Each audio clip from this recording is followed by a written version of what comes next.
ഈ മാസം 10 മുതൽ ജൂലൈ 25 വരെ 28 ദിവസം നിയമസഭാ സമ്മേളനം ചേരും. തദ്ദേശ വാർഡ് പുനർനിർണയ ബിൽ സഭയുടെ ആദ്യ ദിനത്തിൽ തന്നെ അവതരിപ്പിക്കും. മന്ത്രി കെ രാധാകൃഷ്ണനും ഷാഫി പറമ്പിൽ എംഎൽഎയും ലോക്സഭാ തെരഞ്ഞെടുപ്പിൽ മത്സരിച്ച് ജയിച്ച ശേഷം ചേരുന്ന സഭാ സമ്മേളനം കൂടിയാണ് ഇത്. 15ാം കേരള നിയമസഭയുടെ 11ാം സമ്മേളനം ഈ മാസം 10 മുതൽ ജൂലൈ 25 വരെ ചേരും. 2024-25 സാമ്പത്തിക വർഷത്തെ ബജറ്റിന്മേലുള്ള ധനാഭ്യർത്ഥനകൾ വിശദമായി ചർച്ച ചെയ്ത് പാസാക്കുന്നതിനാണ് സമ്മേളനം ചേരുന്നത്. തദ്ദേശ വാർഡ് പുനർനിർണയ ബില്ല് സമ്മേളനത്തിന്റെ ആദ്യ ദിനം തന്നെ അവതരിപ്പിക്കും. മന്ത്രിസഭ പാസാക്കിയ ഓർഡിനൻസ് ഗവർണർ മടക്കിയതിനെ തുടർന്നാണ് സഭയിൽ ബില്ലായി അവതരിപ്പിക്കുന്നത്. സഭ ചർച്ച ചെയ്ത് പാസാക്കിയ ശേഷം സബ്ജക്ട് കമ്മിറ്റിക്ക് വിടും.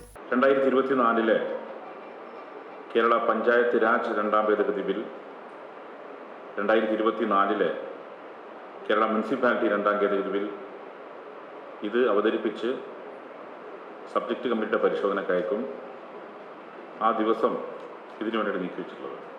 സർക്കാരുമായി ബന്ധപ്പെട്ട് ഉയർന്നുവന്ന ബാർക്കോഴ ഉൾപ്പെടെയുള്ള ആരോപണങ്ങളിൽ പ്രതിഷേധം ഘടിപ്പിക്കാൻ തയ്യാറെടുക്കുന്ന പ്രതിപക്ഷം പക്ഷേ ആദ്യ ദിനത്തിൽ വാർഡ് പുനർനിർണയ ബിൽ വരുന്നതിനാൽ ബഹിഷ്കരണം ഉൾപ്പെടെയുള്ള പ്രതിഷേധത്തിലേക്ക് കടക്കില്ല. മന്ത്രിയും ചേലക്കര എംഎൽഎയുമായ കെ രാധാകൃഷ്ണനും പാലക്കാട് എംഎൽഎ ഷാഫി പറമ്പിലും ലോക്സഭയിൽ മത്സരിച്ച് ജയിച്ചതിനു ശേഷം ചേരുന്ന സഭാ സമ്മേളനം കൂടിയാണിത്. ഈ മാസം 17ാം തീയതി വരെ ഇരുവർക്കും രാജി സമർപ്പിക്കാനുള്ള സമയമുണ്ട്. കെ രാധാകൃഷ്ണൻ പാർലമെന്ററി വകുപ്പ് കൂടി കൈകാര്യം ചെയ്യുന്നതിനാൽ നിയമസഭാ സമ്മേളനത്തിൽ പ്രത്യേക പ്രാധാന്യമുണ്ട്.